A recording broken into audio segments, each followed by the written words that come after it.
ఈ జీవన ప్రయాణంలో సుఖాలు కష్టాలు సామాన్యం, అంటే మనమే తయారు చేసుకుంటాం అన్నమాట. దీన్ని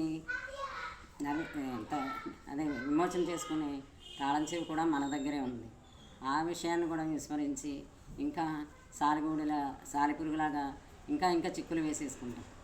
అది ఉన్న ఒక్కొక్కప్పుడు కష్టాన్ని అన్నిటిని కూడా చక్కగా పరిష్కరించుకుని ఆనందంగా ఉంటాం కూడా. ఈ విషయాలు మనకు తెలియజేయటమే జ్ఞానం, తెలుసుకుంటమే జ్ఞానం.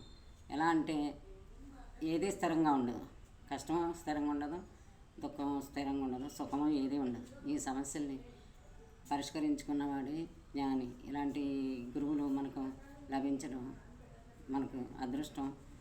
అలాంటి పరమ గురువులు మనకు ఎదురైనప్పుడు వారి ఆశ్రయంతో మనం ఈ మంచి చెడు వ్యవహారాన్ని మనం తెలుసుకోవాలి. మన ఉన్నతమైన జీవితానికి మంచి బాట వేసుకోవాలి.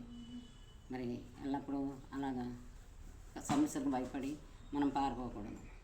ఉన్నతమైన లక్ష్యాలనే పెట్టుకుని దానిపై ఉండాలి, కానీ ఎదురొచ్చే సమస్యలకి భయపడిపోయి అప్పటికప్పుడు మనం దిగజారినట్టు ఆత్మని కించపరచుకోకూడదు.